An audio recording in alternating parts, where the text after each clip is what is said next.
Adolf Silva lands the gap jump perfectly. This is his moment. Sit in here is where things might get really crazy. After competing in 3 previous editions, he knew that this year he had to give it everything, so he went for it. The 2025 Red Bull Rampage wasn't just a bike event, it was pure madness. I'll try my best to narrate exactly what happened on Sunday the 19th of October in the Red Desert of Virgin, Utah.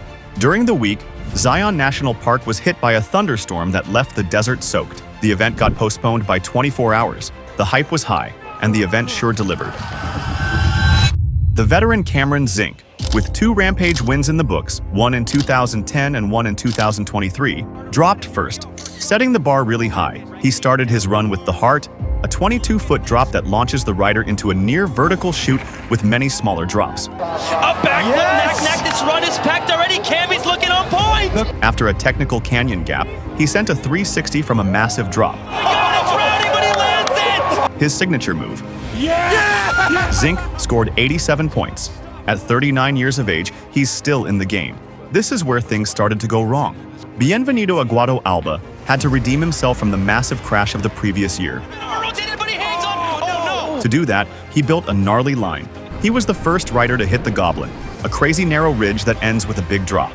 He stomped all the tricks on his hit list. That really hyped him, probably too much, because when he had almost reached the end of his run, this happened. His bike completely snapped in half. Luckily, he wasn't hurt. He just had to find a new frame and wait for the second runs. Henbei's been having issues with too much speed on that step down all week. Boggs was the next to drop. He also sent the Goblin drop, but then went for a blind 49-foot hipped step down. Flips there, and now here comes this really technical step down cam. Oh, perfect. He nailed even the step down that took Bienve out. For Reed, riding that gnarly line was fun. And just have fun with it. And the judges loved his performance. In fact, he scored 90 points. Crazy if you think he was only the second rider to reach the finish line. The 4th run didn't go much better than Bien's. Dylan Stark started off strong, but later down the mountain he attempted a backflip and got way too sideways. Luckily, he wasn't harmed, just a bit dizzy. The local Talus Turk sent a sick run, getting a bit rowdy halfway. Opposite flat spin, getting a little rowdy. 88 points placed him second. The rookie Hayden Zablotny shocked everyone, starting in the craziest way. He hopped on a really short lily pad. We don't even want to think about what would have happened if he had landed just a meter too long. He kept going with a completely new, scary section. He tried an alley-oop, but he was too slow. The alley-oop spin, oh, too slow. He knew after that he had only one other chance, and he had to make that count. He's been dialed all of practice. I know he'll get it next run though. Then it was Emil Johansson's turn, arguably the best mountain biker on Earth. This is the best bike rider on the planet. The wind wasn't calming down, and his 8-minute window was about to vanish. And if that 8 minutes elapses, they forfeit that first run and focus their energy onto run 2. Finally, he dropped in, but went around the first feature. Definitely not a bad idea considering what would happen there in his second run.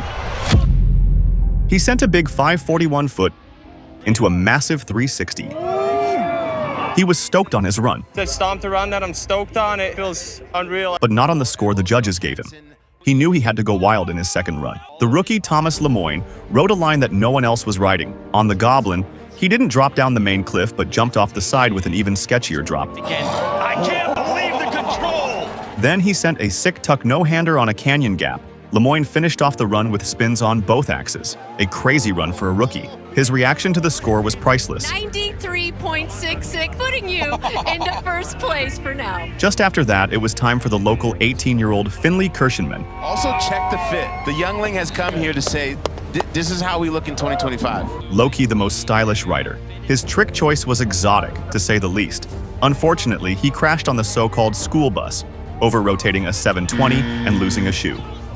Jackson Riddle showcased his insane moto style with a huge backflip heel clicker and a wild whipped Superman one-hander.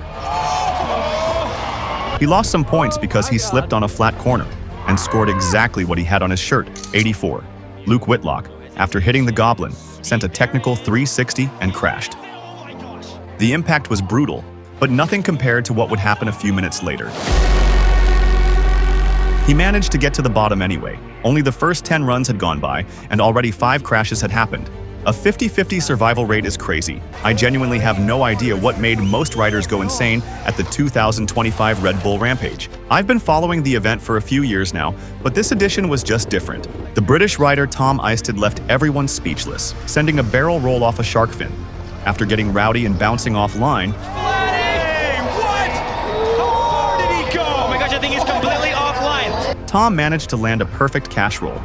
The score was nothing special, 84 points. Now it's time for Adolf Silva. His 2 runs will shift from making the commentators cry from laughing to leaving everyone's heart stopped with the worst crash I have ever seen. In his first run, he managed to clear the canyon gap that had given him issues during practice. The morning of the race, he crashed, breaking his pants, and during his race run, this happened. Giving him some issues. You got his butt hanging out. I don't even know if I'm allowed to show his moon landing on YouTube. I don't know if crashing right before the step down he had planned to double flip was a sign or something. Even pro rider Remy Metallier was blown away from the idea of Silva attempting that stunt. Carson Storch got to the bottom with a clean run, but he wasn't really happy with the score. Thomas Jennen right out of the start went wild, sending a 360 on the drop that Emil Johansson avoided, and landed inches from the cliff. A crash there is something we don't want to even think about, but unfortunately we don't have to imagine. From landing that spin, he got so rowdy and couldn't stop in time for the following turn. That threw his run away, but made Emil and him understand that tricking there was possible. Tom van Steenbergen replicated the iconic caveman drop-in from 2017. Land already spinning. He landed it perfectly. He kept pushing, sending crazy spins, but on the final trick jump, this happened. Another crash. Simon Godzek had to redeem himself from the previous year. For just 1 point, he didn't reach the first step of the podium. He started his run with a crazy 360 right onto the goblin. He stomped every single trick until it was time for the biggest send. He was just a tiny bit slow, and this happened. Spin. Oh my God, no! Come in, actually! Oh, no! Another possible winning run that turned into smoke. The first runs were wild. 17 riders, 8 crashes, 5 athletes didn't even reach the finish line, and a frame snap. Carnage at its finest, but still nothing compared to what was about to happen. After a quick 10-minute break, Bienvenido Aguado Alba was back at the top ready to redeem himself. At least that was his intention.